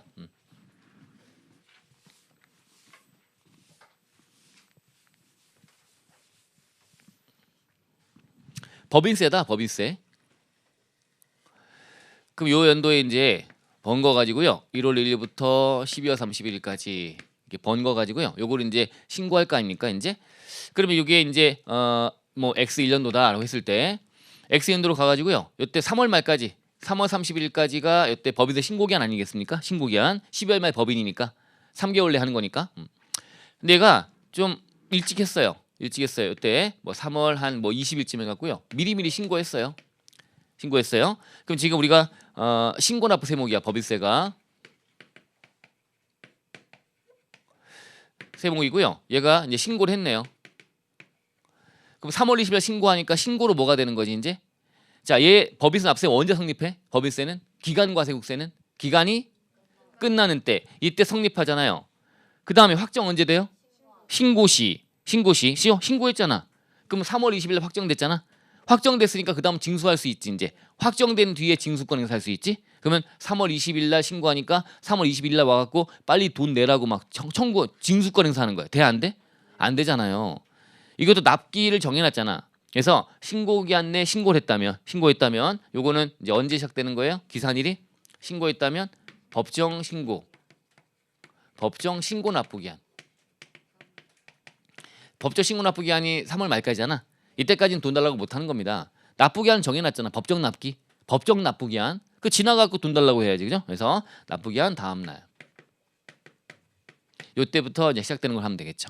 맞죠? 얘만 법정 신고 납부기한 다음 날. 납기 다음 날 이렇게 외우라고 했는데 법정 신고 납부기한 다음 날. 근데 만약에 신고 납부 세법인데 신고를 안 한 거예요. 이때 3월 말까지 신고 안 해버렸어요. 안 해버리면 과세관청에서 와서 뭐래요? 이제 조사한 다음에 얘한테 고지하겠지. 그죠? 이 고지하면 고지로 뭐가 되는 거야? 이때 확정됐어 안 됐어? 성립했고 확정을 얘가 안 했잖아. 1차적인 확정권 행사 안 했어요. 그럼 과세관청에서 와서 확정권 행사 한 거야. 이때 비로소 고지하면 확정돼. 언제 정확히 확정돼요? 고지 도달시 이때 확정되는 거지. 확정돼서 고지하면서. 그리고 고지서에 보니까 뭐가 적혀 있어? 납기. 이거 뭐라고 그래? 지정 납부기한. 이 적혀 있어요. 그럼 확정된 납세문인데 이때까지는 돈 달라고 하고 있는 거 안 하고 있는 거야? 납기까지는 하고 있잖아요. 돈 달라고. 납기 정해놓고 돈 내세요. 징수권에서 하고 있잖아. 지금 징수권에 대한 소멸시효는 권리 행사 안 하고 있는 기간이 시작되면 그때부터 계산되는 거잖아. 불행사 상태니까. 그죠? 그럼 납기까지는 돈 달라고 다 하고 있는 거야. 그래서 제가 납기 다음 날 외우라고 하는 거야. 납기까지는 행사하는 거니까 그 다음 날부터 불행사 상태가 시작된다 이거죠. 아셨죠? 그래서 요때 다음 날 요때부터 시작되는 거예요. 요때부터 시작되는 거다. 아셨죠? 납기 다음 날. 그래서 신고 안 하게 되면 이제 고지서에 지정된 납기 다음 날 요때 시작되는 거다 이거죠. 맞죠? 신고 안 했으면. 그다음에 만약에 정부부가 세목이래요. 정부에서 부과하는 세목이래요. 정부부가 세목인 경우에는 다 마찬가지. 언제예요? 정부에서 해서 똑같이 납기 다음 날, 그죠? 납기 정해서 고지가 날라올 거 아닙니까? 정부 부과 세목이니까. 날라오면 그 납기 다음 날부터 다시금 또 게으른 날짜가 시작되는 거다. 납기까지는 돈 달라고 하고 있는 거니까. 맞죠? 그죠? 이렇게 요 같이 가면 되겠죠? 얘도 과세관청에서 결정해서 고지하고 등하면 확정되는 거고, 최초 확정되는 거고, 납기 정해놓고 있고 돈 달라고 하고 있는 거고, 그 다음 날부터 이제 불행사 상태가 시작되는 거다. 그럼 얘가 고지서 보내고 그 다음에 독촉장 띄워요. 그러면 돈 달라고 하는 거 안 하는 거야 이제? 하는 거니까 다시 뭐가 돼버려? 중단돼 버려 이제. 다시 또 시작되는 거야. 그러니까 이런 기산일이 여러 번 되는 거지 이제. 제척기간은요. 제척기간은 얘가 여러 번 시작됩니까? 시작은 한 번이에요. 시작은. 제척기간이 여러 번 아니야. 제척기간은 그냥 한 번이야. 아까 신고 납부기한 다음 날, 그죠? 아까 법정 신고기한 다음 날, 그때 시작해요. 인지세 종부세는 성립일. 그래서 그때 기산돼 갖고요. 쭉 가면서 그 사이에 있는 것은 다 그냥 부가권인 거야 다. 계속 일방행위. 부가권이라고 하는 걸 행사하는 거지. 이제 과세관청에서 징액하거나 감액하거나 이렇게 노는 기간을 정해놓은 거지. 5년이다, 7년이다, 10년이다. 제척기한 시작은 한 번이고요. 근데 소멸시효의 시작은 이거는 여러 번인 거야.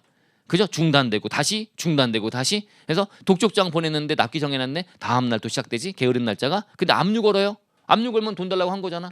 해버리면 중단돼 버립니다. 압류 걸면 또 끝나고 나서 다시 또 시작되는 거고. 이렇게 여러 번 시작되는 거예요. 시작되고 이제 중단되고 또 말고 또 하다가 쭉 해서 계속 안 하고 있네. 쭉 어떻게 하다 보니까 그럼 안 하고 있으니까 그냥 안 하나 보다라고 넘어가는 그 믿었던 납세자의 신뢰를 보호해 주는 거야. 안 하고 있는 기간이 쭉 5년간 이어져 버리면 중간에 뭐 되면 다시 또 5년 채워야 되고 한 번 했으니까 이제 이런 식으로 이게 중단과 정지 그런 개념도 나온다. 그래서 일단 알아두시면 되고요. 기산일이 어렵지 않죠? 납기 다음 날 처음에 신고 납부세무 신고한 것만 법정 신고 납부기한 다음 날이고 나머지는 싹 다 그냥 납기 다음 날로 기억하면 된다. 납기 다음 날. 기산일 나오죠? 신고했대요. 법정 신고 납부기한 다음 날이고요. 다 나머지는 납기 다음 날. 뭐 알아서 연장했다면 연장된 기한 다음 날, 뭐 기한 다음 날이죠 이것도, 그죠? 연장해 준 거니까 이렇게 된다 보시면 되고요. 중요한 게 뭐라고요? 얘는 중단과 정지라고요. 소멸시효의 중단과 정지. 중단은 뭐예요? 개념이? 중단은 징수권 행사로 불만한 사유. 중단돼 버리는 거야. 게으른 날짜가 시작되는 가는데 행사해 버리는 순간 게으름이 깨져 버리는 거지 이제. 중단돼 버린다. 그러면 돈 달라고 하는 거야. 어떤 게 있을까요? 그죠? 아까 얘기했던 고지. 고지인데 이 고지를 사실은 둘로 구분합니다. 이제 이게 부가고지가 있고 징수고지가 있고 그래요. 사실 부가고지라고 하는 건 아까 말한 이거지. 신고 납부 세입 신고 안 했는데 요때 부가고지하는 거야. 고지는 얘가 중단 사유야. 얘가 중단 사유야. 얘가 신고 안 했대 3월 말까지. 그래서 과세관청에서 와서 고지를 하는 순간 중단은 시작이 됐어야 뭔가 중단을 하지. 시작도 안 했잖아. 이때 이제 확정되는 거 아닙니까? 이 고지로. 그리고 납기까지 해서 이때 처음 시작되는 거지 이제. 그러니까 이 고지는 중단된 사유는 아닌 겁니다. 이렇게까지는 볼 필요 없는데 개념이 이건 이 고지는 부가고지야. 세금을 부과하는 거야. 그게 확정시키는 고지지. 그럼 이거는 중단되는 거 아닙니다. 근데 이제 했다가 이제 뭐 안에서 나중에 또 이게 징수고지라고 돈 내세요라고 하는 거 이거는 중단 사유가 되죠. 고지가. 그다음에 독촉장은 당연히 중단 사유가 맞고요. 고지 독촉. 그다음에 또 압류도 마찬가지고. 국지법 공부했으니까 또 뭐 돼 있어? 교부청구란 것도 있지 이제. 교부청구. 아 찌꺼기 나 좀 줘요. 나는 이제 참가압류하거나 뭐 마찬가지 참가압류 교부청구하거나 이런 것들이 다 여기에 중단 사유라고 보시면 돼. 그죠? 그래서 뭐 고독 압교라고 돼 있네요. 그래서 앞잡다서 그래서 고지 독촉 압류 교부 아셨죠? 이렇게 해서 네 가지가 중단 사유다라고 보시면 돼. 이건 뭐 마지막에 잠깐 얘기하면 되고요. 아셨죠? 이런 게 다 보면 느낌이 이건 중단되는 거야. 자, 그다음에 또 뭐가 있다 그랬죠? 다시 중단 사유가 돼 버리면 소멸시효가 진행돼서 쭉 가다가 5년 채워야 되는데 3년쯤 있다가 중단 사유가 발생해 버렸어요. 그러면 진행됐던 3년은 없던 게 돼 버리고 다시금 또 다시 5년간 또 채워야 되는 거야. 중단은 다시 시작하는 거야. 맞죠? 중단. 그래서 진행되어 있는 시효는 효력을 상실해 버립니다. 새롭게 다시 시효가 진행된다는 거야. 또 다시 5년 채워야 되는 거야. 아셨죠? 중단. 그다음에 정지입니다. 정지. 정지는 그냥 알아서 봐주거나 하는 거야. 알아서 내부적으로 권리를 불행사하고 있다 이거. 권리 행사를 못하는 기간으로 그냥 봐주고 있는 거야. 이거는 시효가 계속 진행된 걸 하면 안 되지. 봐주고 있으니까 봐주는 거예요. 자, 진행을 정지시켜 놓는 겁니다. 잠깐 진행을 정지시켜 놓는 거예요. 그래서 그러면 3년 만에 만약에 정지 사유가 발생했대요. 그죠? 그러면 이제 정지 사유가 다 해소가 된 다음에는 남은 2년만 더 채우면 되는 거야. 잠깐 멈춰 있는 거니까. 잠깐 눌러 놓은 거야. 아셨죠? 없던 게 되는 게 아니라 일시정지 이런 개념이다. 정지. 자, 그럼 그런 게 어떤 게 있느냐? 사유가 알아서 분납 기간. 우리 분납 봤잖아. 분납 알잖아. 분할납부. 1,000만 원 넘어가면 뭐 하고 2,000만 원 넘어가면 얼마 이게 분납하는 쪼개고 이게 원래 분납하고 말인 게 분납 자체가 분할납부 납부하는 거 돈 내세요를 쪼개서 내세요라고 봐주는 거 아닙니까? 분납. 더 길게 봐주는 게 연부연납이라는 거야. 연부연납 1년당 쪼개내는 거지 이제. 삼성 이건 회장 돌아가시고 나서 지금도 연부연납하고 있어요. 지금도 쪼개서 내고 있어요. 세금이 너무 크니까 1년마다 한 번씩 낸다 이거죠. 쪼개가지고 몇 년치를 몇 년 동안 거 나눠가지고 1년당 내고 있다. 이렇게 봐주고 있는 거예요. 연부연납 다 봐주고 있는 거예요. 이거를 알아서 봐주고 있는데 그 게으른 건 아니잖아. 그죠? 그래서 정지 잠깐 멈춰 있는 거다. 고지 유예, 징수 유예 이런 거 유예해 주는 거, 압류 매각의 유예 이런 것들. 자 이렇게 뭔가 유예시켜 주고 있거나 쪼개서 내거나 이런 것들이야. 유예 봐주고 있는 거 유예해 줄게. 아 그래 기다려줄게 이런 거예요. 기다려주는 거지 게으른 건 아니잖아요. 그죠? 그러니까 일단 딱 멈춰 놓는 거야. 우리가 봐주고 있는 거니까 멈춰 놓게. 그래서 일단 아셨죠? 그래서 이런 것들은 중단 사유 아닙니다. 정지 사유. 그럼 중단과 정지 사유 섞어 갖고 막 이렇게 물어볼 수 있겠죠, 그죠? 그래서 헷갈리게 할 수 있겠지. 중단 아까 고독 압교 그죠? 이렇게 된다. 그 다음에 여기 정지 사유는 이런 게 있네. 분할 쪼개서 한다, 분할한다 느낌, 유예한다는 느낌. 그 다음에 외국 나가 있는 거야. 체납자가 이제 소멸시효가 거의 완성되게 생겼어. 이제 5년 다 채울 것 같은 거야. 네, 피해 다니면 되겠지. 그래서 외국 나가서 한참 있다 들어오면 되겠다, 그죠? 이 세금 지금 100억 내야 되는 세금인데 이제 피해갈 수 있겠네. 외국 나가서 이제 막 이렇게 있는 거예요. 외국 나가서 있다가 6개월 이상 계속 있다가 체류하고 이제 들어오는 거지 이제. 그래 딱 들어오니까 이제 아 시 완성이 됐네. 딱 그걸 노리고 갔는데 옛날에는 문헌이 없다 보니까 또 그게 돼버린 거야. 그래서 넣어버린 거지. 그래서 장기간 외국에 체류하고 있다. 그 기간 동안은 멈춰 있는 거야. 외국 아무리 많이 나가도 계속 있어도 멈춰 있는 거니까. 들어오면 계속 진행하는 거야. 아셨죠? 그래서 완성이 되는 게 아니다. 멈춰 있다고 보시면 돼요. 외국 나가 있는 기간, 그 체류 기간. 그 다음에 사행의 취소의 소송이네요. 소송이 붙네요. 소송 두 가지. 과세관청에서 징수권 행사라고 하는 걸 일정 기간 동안 하지 않으면 그러면 시효가 완성된다 그랬잖아요. 그죠? 근데 얘가 지금 소송이 진행돼. 소송은 아까도 했지만 장기간 진행되는 특성이 있습니다. 소송이. 그럼 이제 보니까 갑이랑 납세자에 대해서 과세관청에서 세금을 걷어가야 되는데 얘가 압류 걸거나 이런 걸 피하려고 제3자한테 재산을 빼돌린 거야. 사해하려고. 사해행위. 이거는 분명히 갑 건데 그 직전에 압류를 피하기 위해서 누구한테 팔거나 뭐 한 거야. 알고 보니까 이거 내막이 이제 서로 간에 짜고 돈 주고받는 것처럼 판 것처럼 해가지고 친구한테 해가지고 빼돌린 거지 이제. 압류 당할까봐. 매각하고 압류 강제징수 당할까봐. 그죠? 면탈하려고. 이런 식으로 장난쳤구나를 과세관청이 느낌이 그래갖고 이걸 소송이 붙었어요. 이런 것들은 과세관청이 느낌 갖고 할 수 없잖아요. 아무리 또 증거가 있어도 못합니다. 이거는 일반 매매 다 이거는 법원의 힘을 빌려야 돼요. 법원에 가서 얘기해서 맞다라는 얘기를 들어야 돼. 그래서 승소 판결 떨어지면 아무리 느낌이 그래가지고 딱 했어. 그래가지고 이제 소송이 붙었어요. 이게 사행위 취소의 소송. 그래서 갑이랑 납세자의 재산이 을로 갔다. 이건 사행위 한 것 같다. 그래서 이겼어 결국은. 한참 만에 이겼어. 오랫동안 걸려가지고 이겨가지고 딱 와서 이제 그래갖고 이제 부과할 수 있어. 압류할 수 있는 거야 이제. 징수권 행사하려고 했더니 그 사이에 시효가 완성돼 버린 거예요. 5년 채워져 버린 거지 이제. 잃어버리면 안 되잖아요. 그럼 뭐하러 싸운 거야? 싸워서 이겼는데, 그죠?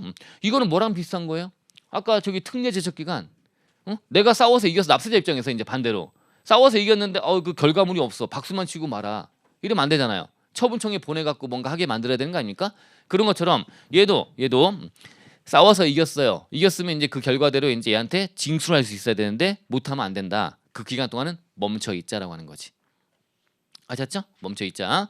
이 갑이란 체납자가 세금을 지금 못 내고 있는 상황인데 걷어가야 되는데 갑이란 자가 뭐 누구누구와 해서 뭐 예를 들면 갑이 뭐 상속받는다든가 이렇게 뭔가 돈이 생기는 거야. 근데 그거를 자기는 세금 뜯길 것 같으니까 안 받고 있는 거야.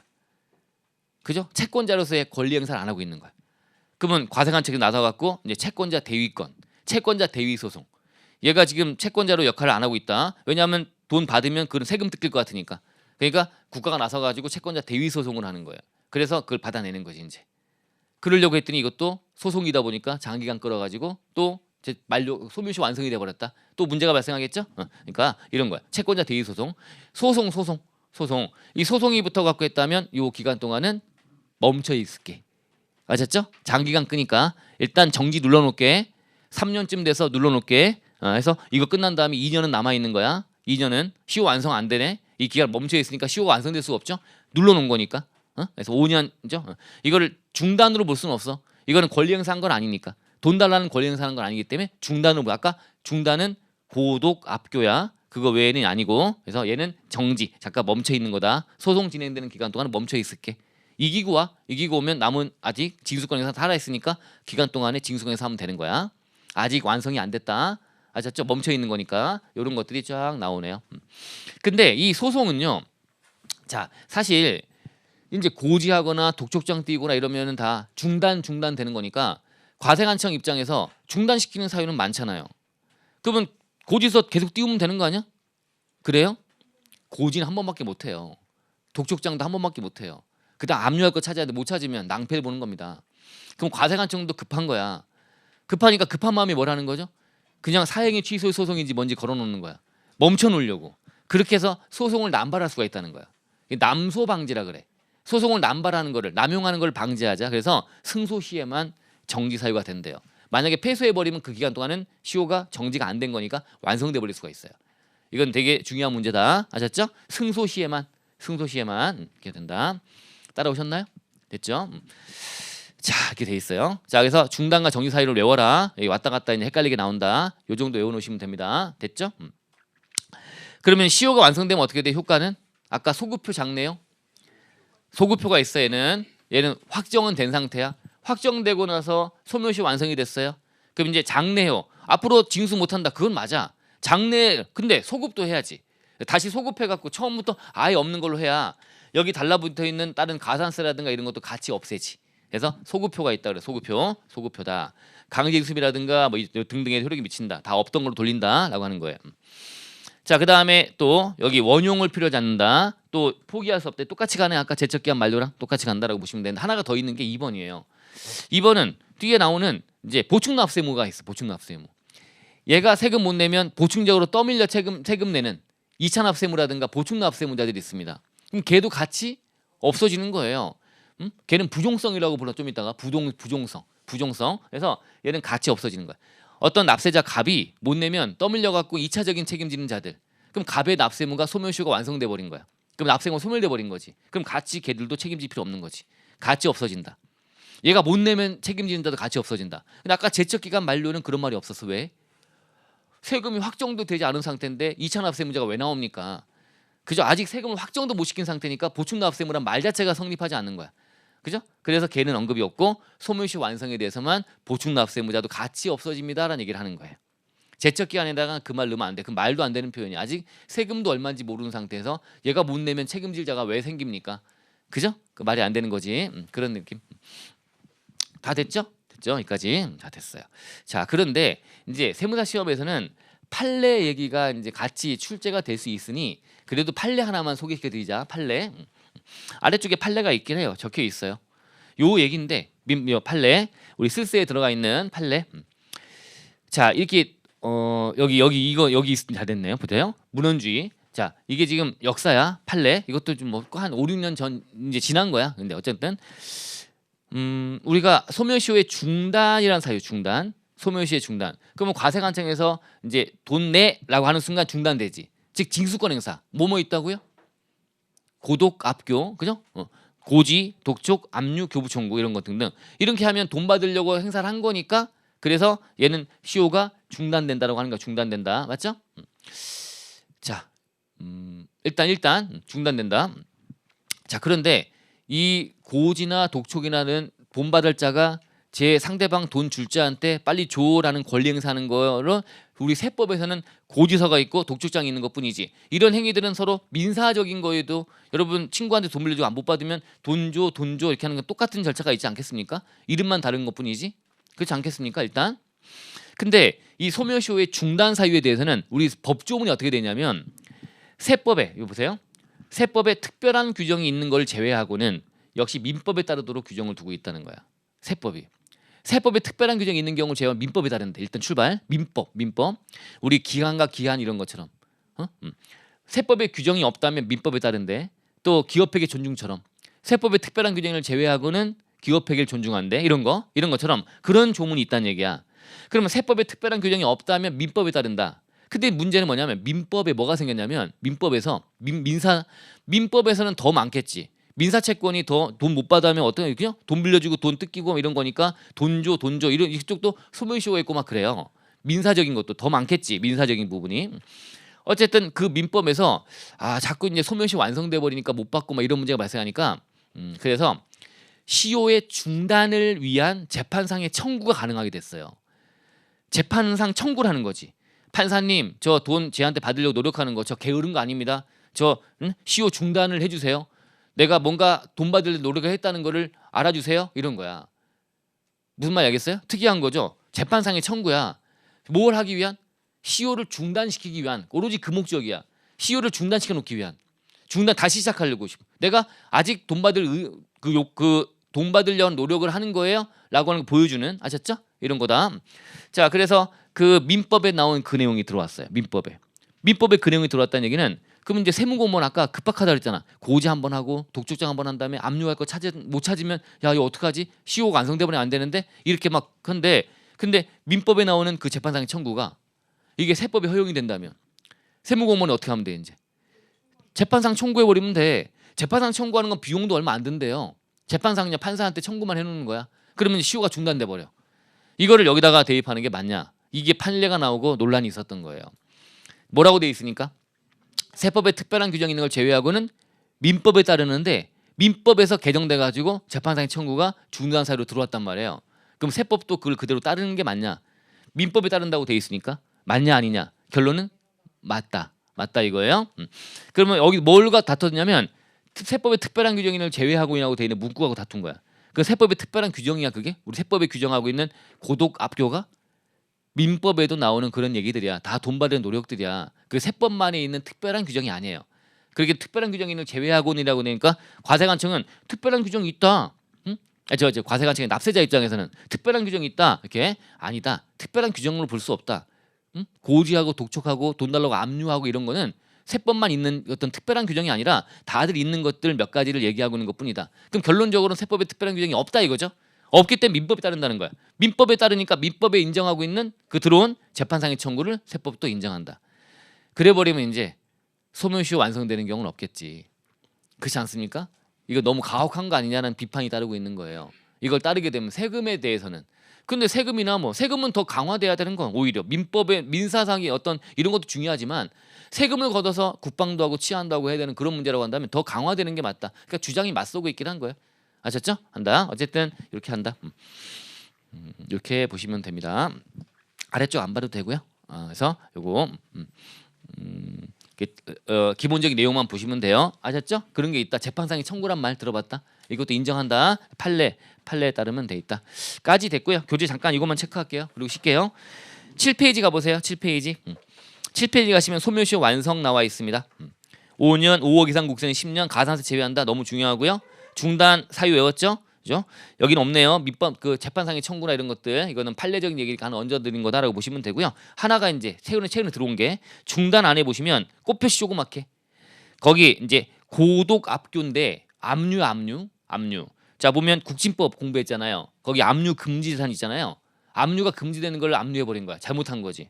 자 그래가지고 압류를 해제한 거야. 또는 제3자가 압류하면 안 되는데 제3자가 압류해서 압류가 해제된 거예요. 그러면 압류가 해제돼 버리면 이때는 중단 사유가 된다 안 된다 이제 안 된다는 거야. 결론 들어와 있어요. 아셨죠? 그럼 이건 당연한 거 아니야? 압류가 해제가 돼 버리고 압류가 없던 게 돼 버리면 중단 안 되는 거 당연하지. 근데 왜 규정이 들어왔을까? 이건 판례나 이런 것들에 영향을 좀 받는 거예요. 판례나 이런 것들에 보면 과세관청에서 압류하러 갔는데 압류할 걸 못 찾았어요.